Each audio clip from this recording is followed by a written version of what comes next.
start that again, shall we? Matthew 6:19 to 24.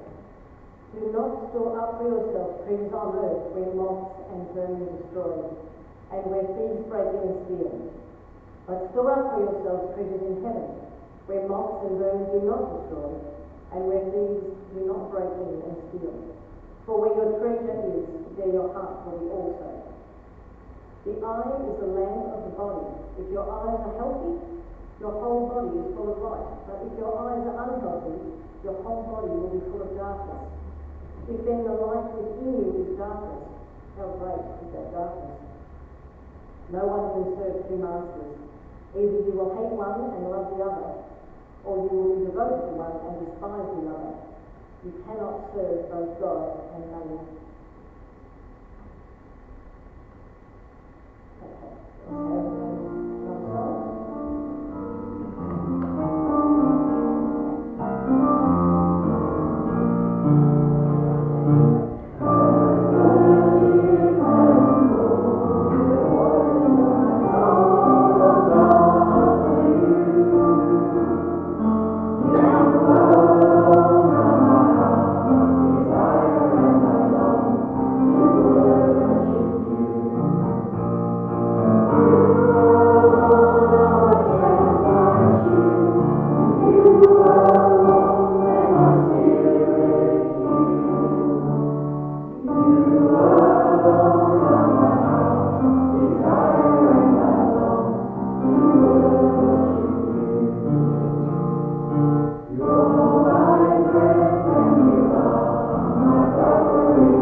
Okay, let's have another song.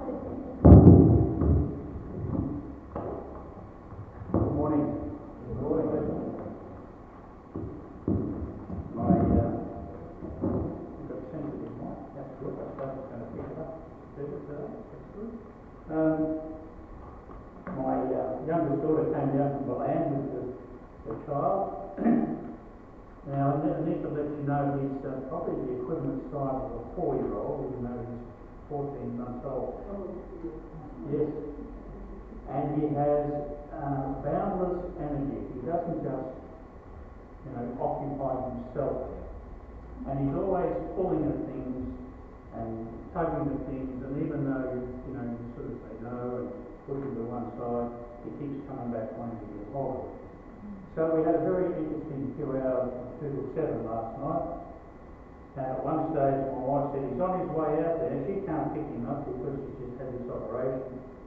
And so I scrambled to get there because there were 2 glasses sitting on the table. Fell on my knees, hurt my knees. He picks the glasses up and holds them in front of me. And my daughter came in and saved the day. Well, I feel like I've been doing exercise. All that to explain to you that I had a very sore body last night, and but who would give up the passion of having a child, a grandchild in the home, having your opportunity to care for it and look after it. A lot of you would, yes, okay.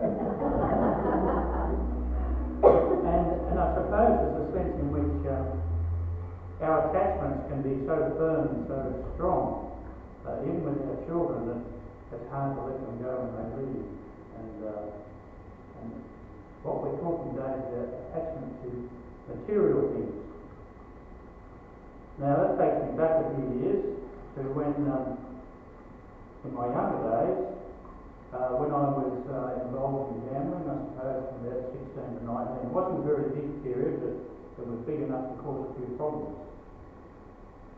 And as a gambler, I set out to Caulfield Racecourse. I'd been given the information, the inside information. There was going to be a horse that was going to run in a few weeks, and it was going to win by so many lengths, and it would be a good price to save up my money and plunge on it. And so I did save up some money.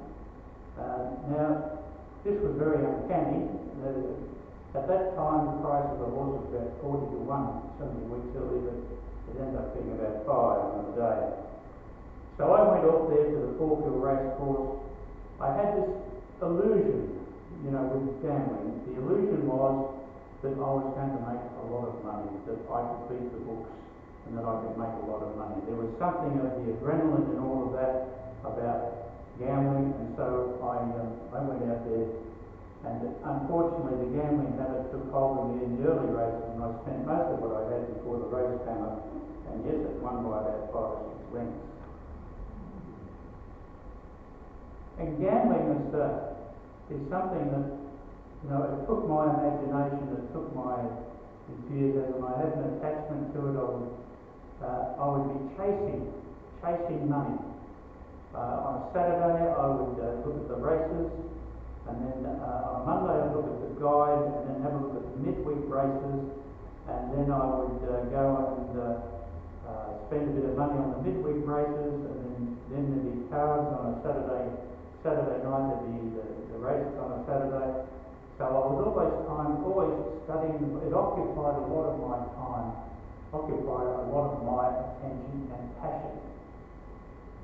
And when you think about it, that's how it is sometimes with material riches.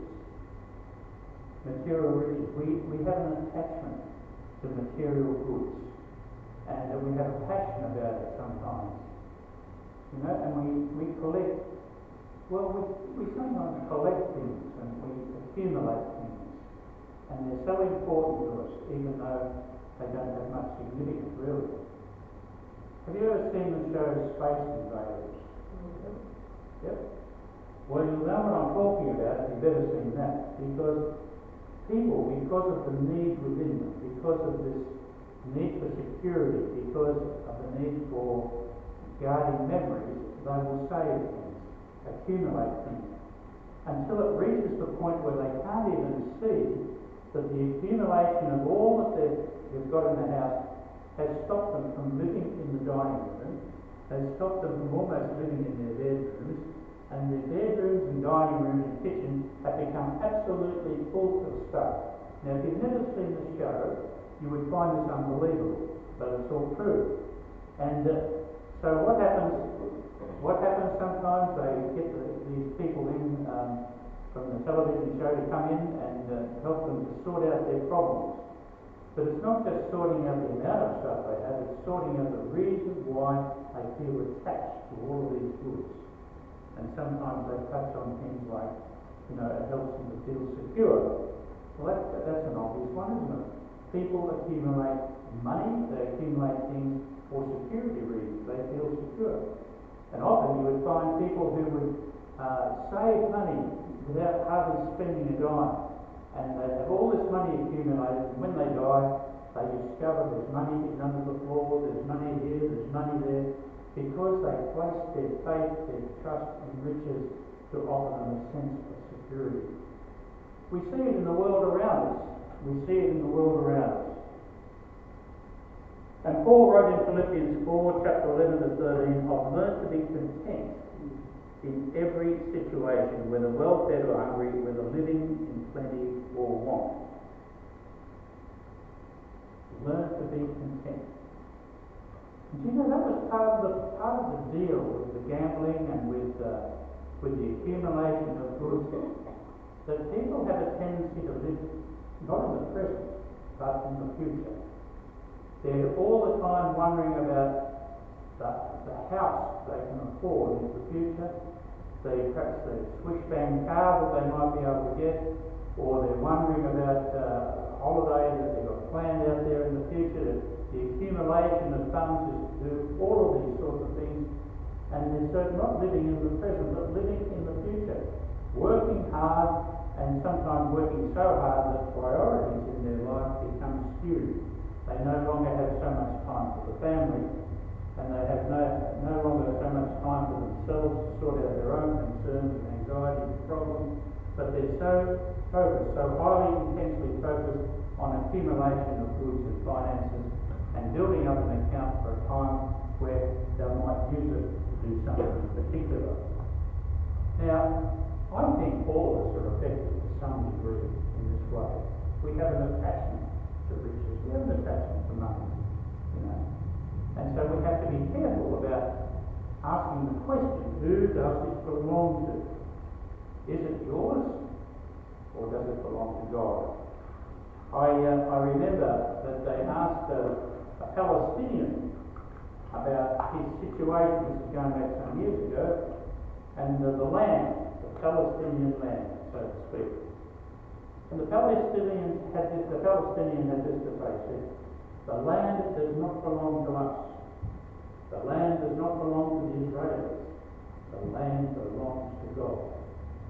Which is a strong reminder that we are mere stewards of whatever we have. You know, you can't take your money with you. You can't take your finances with you. And I suppose we look to increase our finances so that we can leave a good portion to our children, whether it's in their best interest or not. So we do that, don't we? But we sometimes don't think about other areas in which we could leave our money to, like a mission field, leaving a portion there, supporting particular missionaries, supporting people in need, having a thought for those we're going to leave behind. That's worth thinking about, isn't it? See, we need to live in the present, and the scriptures are quite clear on that. Each day as it comes. You know, God looks after birds. He feeds them. How much more is he going to feed and clothe us? Luther said, trust and faith of the heart make both God and idol. It depends what you're putting your trust in. Faith and trust of the heart make both God and idol. Whatever then the heart clings to and relies upon is truly, properly your God. Whatever takes up all your time, whatever takes up all your energy, your intensity, whatever takes all of your energy, that is the thing that you're most attached to, and that rightfully could be said to be your God. Matthew 6:21 tells us where the centre of your existence is most important in your life to you. That gives meaning, hope, order and direction to your life. There will be your heart also. So where is your heart? Where is the intensity of your life? Where is the balance of your life? Colossians 3, chapter 3, verses 1 and 2. Since then you have been raised with Christ, set your heart on things above, where Christ is seated at the right hand of God. Set your minds on things above, not on earthly things. For you died, and your life is now hidden with Christ in God. When Christ, who is your life, appears, then you will appear with him in glory. Set your heart on the things above, not on earthly things. You know, when I was in ministry with the Salvation Army, they had a tendency in those early days to change you pretty quickly. So you'd be in one particular church for a year or two, and then you go on to another one for a year or two, and then you swap around, and you keep marching on. And so, you just get your life unpacked, and sometimes they even say, well, you've only been here 6 months, but you're now moving to so-and-so. That occasionally would happen. And sometimes you could develop a sort of a syndrome. And the syndrome was that you're not going to be here very long, so why unpack all your goods? You're not going to be here very long, so why unpack all your goods? You just need to mark time here in 6 months, 12 months, you'll be going on to greater things. Always greater things. Temptation, greater things. Like a hierarchical system, you work your way up and you get a big congregation and that's your ultimate goal, but that might take you 15, 20 years or something. I don't know what happens. But do you understand that mentality? The mentality which says, I'm living out there in the future and I don't need to work too hard or invest myself too much in the present. God says exactly the opposite. You need to invest your time, talent in the present, looking for riches that are going to count in the kingdom of God. By the grace God has given me, I laid a foundation as a wise builder, and someone else is building on it. But each one should build with care, for no one can lay any foundation other than the one already laid, which is Jesus Christ. If anyone builds on this foundation using gold, silver, costly stones, wood, hay, or stubble, their work will be shown for what it is, because the day will bring it to light. It will be revealed with fire. And the fire will test the quality of each person's work. If what has been built survives, the builder will receive a reward. If it is burned up, the builder will suffer loss, but yet will be saved, even though only as one escaping through the flames. So what sort of things are you going to present to God? Will you present the material possessions that you've had here on earth as evidence of a time well invested, as someone who's been given the caretaker position of looking after the things of God on this earth? Will you be measured like that in material possessions? Well, I achieved so much, I became a multi-millionaire, I did this, I did that. That's not what God is going to ask, is it? That's what He's going to ask you. He's going to say to you, well, how much of yourself did you invest in other people?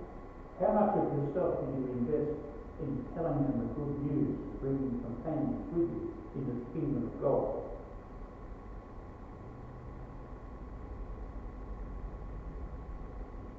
How do you be rich towards God? Command those who are rich in this present world not to be arrogant, nor to put their hope in wealth, which is so uncertain, but to put their hope in God, who richly provides us with everything for our enjoyment. Command them to do good, to be rich in good deeds, and to be generous and willing to share. In this way they'll lay up treasure for themselves as a firm foundation for the coming age, so they may take hold of the life that is truly life. Remember what Jesus said, I've come that you might have life and have it more abundantly. So he's talking about a different sort of life. He's talking about an abundant life, a life which is causing a deal of excitement, a life which has got a sense of mission and purpose attached to it. So Max Lucado wrote an interesting little segment. He often produces these things, and you can get them on, on YouTube, etc. And he pointed out that God uses our struggles for His glory. So the very things that you go through in life are things which help us to refine ourselves and to demonstrate and to give freely to the kingdom of God and to others, and to live our lives in a disciplined way, which means that people can see Christ in us. We have to apply the discipline of prayer and reading the scriptures, of seeking out the lost, of praying for opportunities, praying that people might come to us, or we might come to them, that we might share with them about the good news. And what a wonderful thing to get into the kingdom of heaven and someone comes up to you and says, well, because of your influence, because of this, because of that, what you did, the way you spoke, the way you handled this situation, it turned me towards Christ and I became a Christian. And that's why I'm sharing with you here today. That's why I'm sharing with you here today, because you responded to God and did what God told you to do. You invested in something that was worthwhile. You made an investment. Investment of money will return money, but investment of yourself in the gospel message will return souls to the kingdom of God. And Max Lucado used this little illustration about his dad. And his dad got very sick, and I wasn't quite sure what he was sick with, but the disease took him from being a healthy mechanic to being a bedridden paraplegic. He began to lose his voice and his muscles, but he never lost his faith. Visitors noticed not so much what he said, but more in what he didn't say. Never outwardly angry or bitter, Jack Lucado suffered with dignity. His faith led one man to seek a like faith. This man sought me out and told me because of my dad's example, he became a Jesus follower. And he poses a question: did God orchestrate my father's illness for that very reason? Knowing the value God places on one's soul, I wouldn't be surprised. That's a good question, isn't it? And imagine the splendour of it. Well, there's a good truth in that. Does God put us in positions of difficulty and challenge that our witness might be seen by those of darkness? Absolutely. He does. And he sends us overseas sometimes, or he just does it here. He places us in positions of challenge and difficulty and dark places. Where do you put a light? You put it in a dark place. You don't put it in a place where there's already light. You take the candle, you put it in a dark place. Light the place up so it can be seen.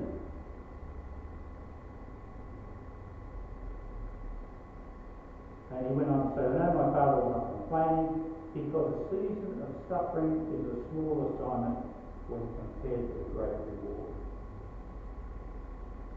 An English newspaper ran a competition asking the question, who are the happiest people on earth? And there were 4 prize-winning answers that were printed. A craftsman or an artist who whistles over a job well done. My wife always says that she used to love to hear men whistling. Okay. My father-in-law used to whistle a lot. That's Sharon's dad. Used to whistle. It's a sign of being content. It's a sign of being happy. Moving around whistling.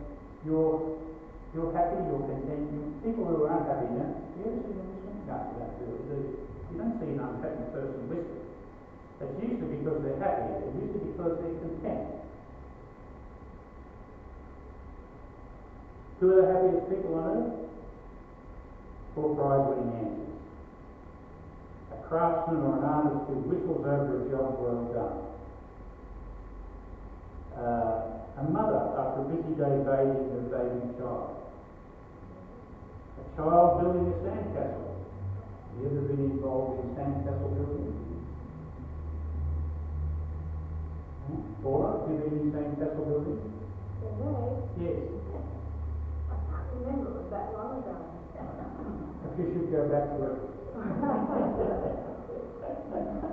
A doctor who has finished a difficult and dangerous operation can save a human life. See, all of those have a connection to doing something meaningful, worthwhile with your life on behalf of others. Accumulating riches does nothing except yourself, unless you see what's given to you as belonging to God and you use what you're given material not only for your own survival but for the extension of God's kingdom in helping other people. Luke 6 verse 38 says, give and it will be given unto you. A good measure, pressed down, shaken together and running over will be poured into your lap. For with the measure you use it will be measured unto you. Helen Keller, what a wonderful woman, what a challenge, born blind and born deaf, She couldn't speak, she couldn't understand, until someone entered her life. Helen Keller knew what it was like to live in darkness, but found freedom when she placed her trust in God, and God spoke to her through another individual called Anne Sullivan, who learned how to talk to Helen Keller by her fingers on her hands. Goodness knows how she did that, but she did. And Helen Keller was able to communicate back with him. She said, "Once I knew the depth where there was no hope and darkness lay on the face of all things. Then love came and set me free. I did not know the meaning of the darkness, but I've learned to overcome of it." Proverbs 11:4, "Wealth is worthless in the day of wrath, but righteousness delivers from death." In other words, you can't take it with you. Security and well-being is from an attitude of giving. See, Jesus said it's more blessed to give than it is to receive. He didn't say it's more blessed to accumulate. He said it's more blessed to give than to receive. Do you have a generous spirit? Do you have a giving spirit towards others? Do you see someone with a need and occasionally do something about addressing that need?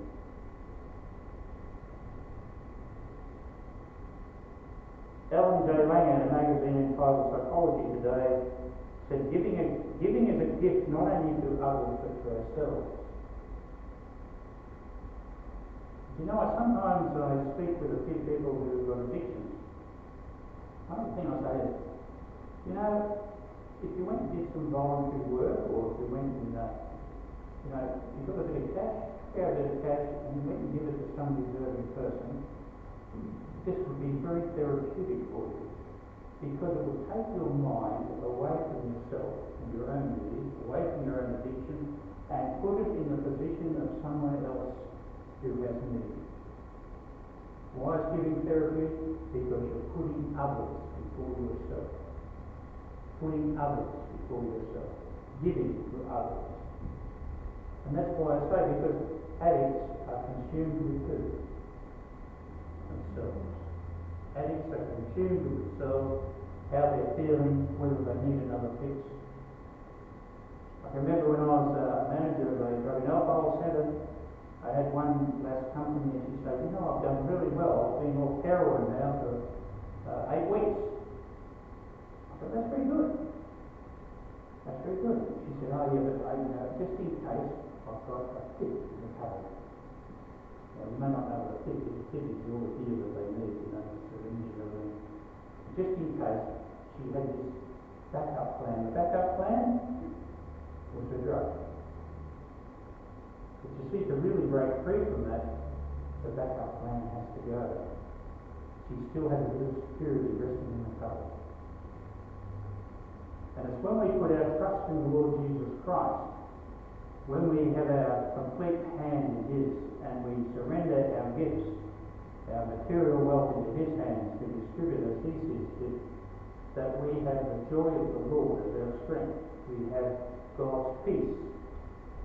We become content. We become content.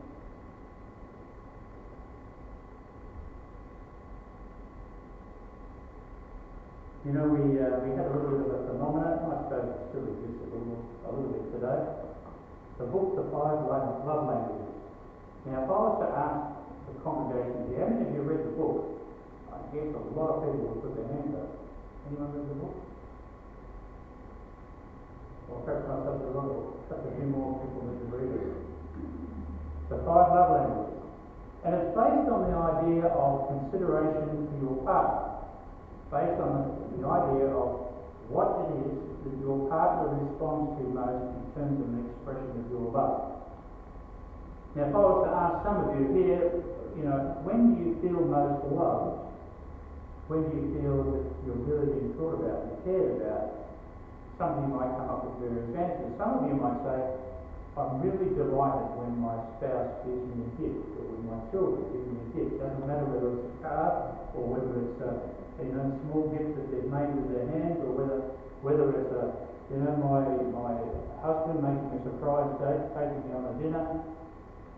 I love those sorts of gifts. Whereas another person might say, well, I love it when my husband does things for me, acts of service. I really love it when, you cook the tea. So I cook the tea. And because he really loves it, I cook the tea quite often.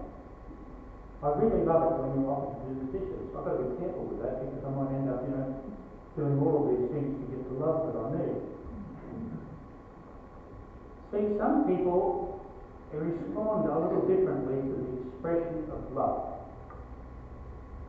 Another person might say, well, words of affirmation. You never say you love me. You never say that, when I'm doing a good thing, you're always negative. You always, I say to you, well, this is fantastic.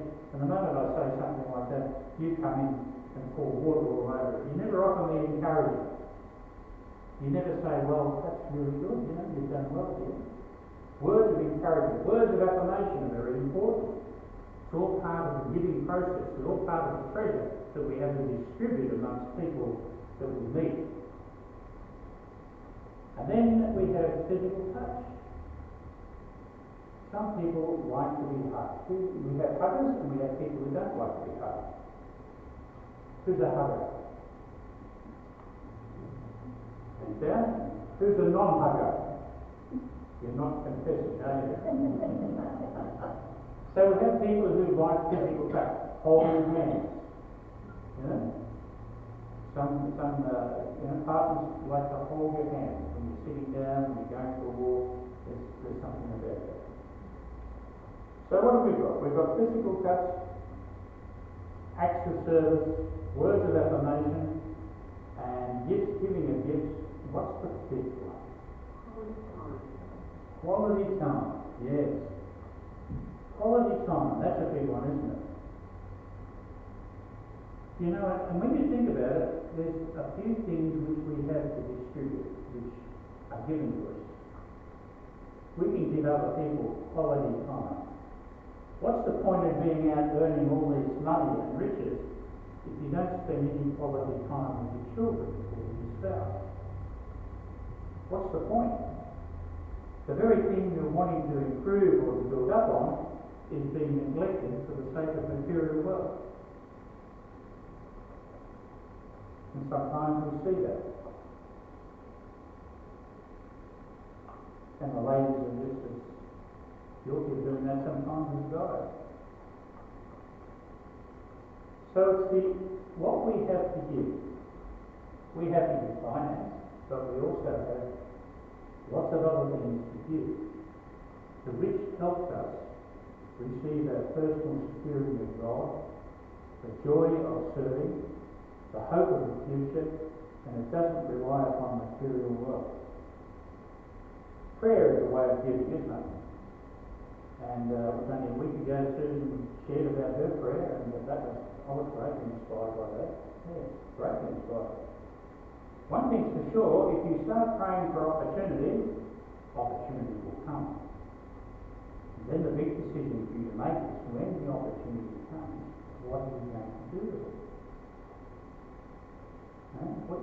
I used to see when I was younger, at big conferences, there'd be a call for the mission field, and there'd be heaps of young people going forward, putting their hand up, I want to go to the mission field, I want to commit my life to Christ, go to the mission field.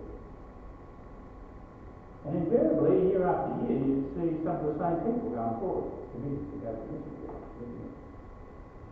I wonder how many of them actually got there. Now, I must admit, I was somebody who knelt at the altar and responded to an appeal for a call to Argentina. But it was some 10 years later I went to Argentina, but I still went. So I guess the timing is important for things, isn't it? But I'm talking about people who hear the call of God, but sort of put it to one side. I've got to go and buy me a cow, I've got to go and tend the sheep. I've got my dad and so on. And I just want to see all the members of my family getting older now. Mum and Dad are getting a bit old. I want to be able to see them all. And but they're only 50. That doesn't matter, they might only have 10 years to live. You know what I'm talking about? I think you do. I saw an interesting little clip that I put on the Facebook some years ago. It came back. You know how you get them coming back? Good memories. I thought, yeah, that's pretty good. I'll take that again. Think of this. Sin will take you farther than you want to go. And when you think about it in terms of riches, and self-absorption, that's sin. Self-absorption, doing things for yourself, accumulating wealth for yourself. Sin will take you further than you want to go. You become more involved, you become perhaps more successful financially. But then all of a sudden you find your family breaking down and divorce and kids spreading to the far corners, perhaps going on drugs, or because of the neglect that was involved in all of that. Sin will take you further than you want to go. Keep you longer than you want to stay. It's hard to break the attachment, isn't it? It's hard to break the attachment to material wealth. It's hard to break the attachment to other things that you rely upon for your personal security other than Christ. And lastly, and cost you more than you want to pay. Cost you more than you want to pay. And prayer is one way we can keep in touch and do the wrestling matches with God over our desire versus His. And our surrender in prayer will see us having the victory. And Douglas Black, he was a man who had a painful divorce. I suppose this is a story that will be repeated over and over. He was a writer and he failed to find inspiration through his writing. He had an adverse reaction to antidepressants, pushing him further down the scale of major depression, anxiety attacks, panic attacks, and suicidal thoughts, which made each day seem like an endless eternity. You know, people who don't have this sense of reason for living or purpose can end up in that place where they just want to take their own life. When they look at all they've got materially and they have nothing else, there is something else keeping them. And so they feel most dissatisfied.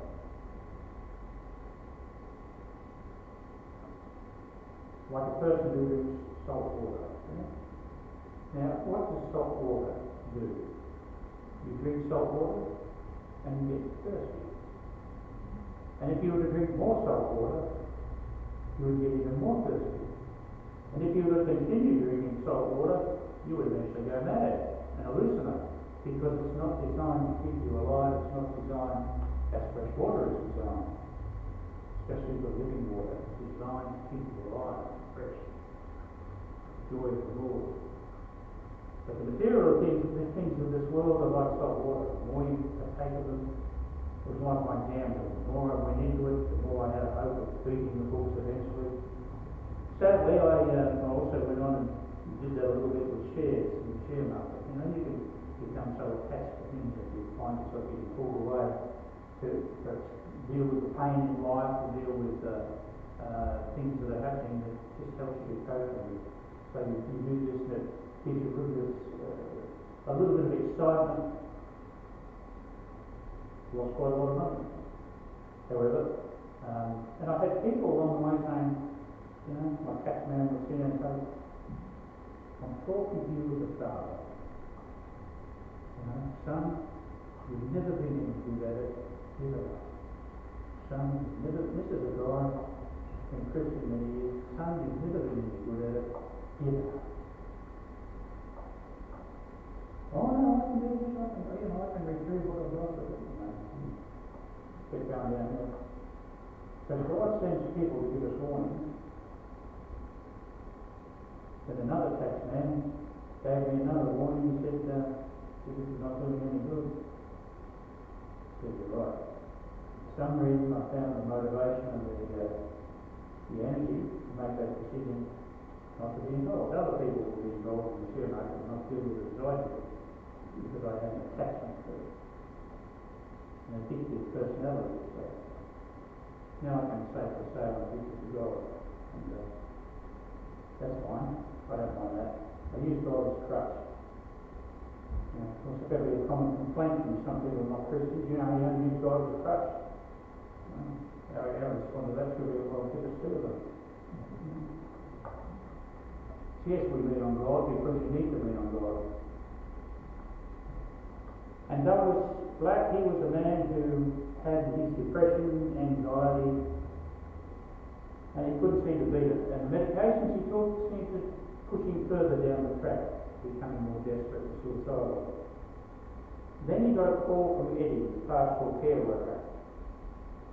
And the physicians and social worker used to meet with Eddie for prayer, and they often dug a number of sessions, come for a number of weeks, and just pray over him. So every day for 6 months, the team prayed to God. And that's not a bad commitment, is it? Why is it a good commitment? Would you like to commit yourself to pray for some person for 6 months? Once a week, once a fortnight, 6 months. After the first month, you just say, well, I think about it. After the second month, you get a bit weary. After the third month, you don't see any change. After the 4-month period, you start to wonder, I could be doing something else. But the faithfulness of these people in committing to him, a doctor, social worker, pastoral care worker, 6 months. Every month they pray for God. And Doug said, every day I'm grateful that a committed group of loving people took a few hours off from their busy schedule to give their love and support. And after 72 hours, the black cloud of depression lifted within 90 days. He was completely free of his symptoms. They had given the gift of time, prayer, and care, and faith. Douglas, and he was healed. So what's more important than material wealth? Prayer, faith, commitment, trust, an expression of your faith, your witness towards God, and sowing the gospel truth. Amen. Let's pray.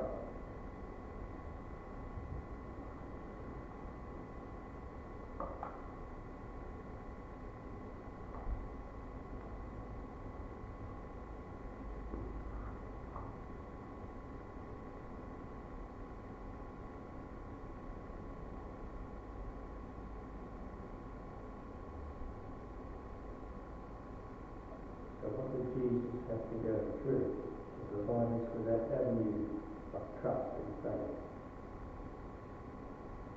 Screams rang out in the streets that day. The tombs and under would have to pay. And while mothers mourned their sons, Mary and Joseph, they had to run.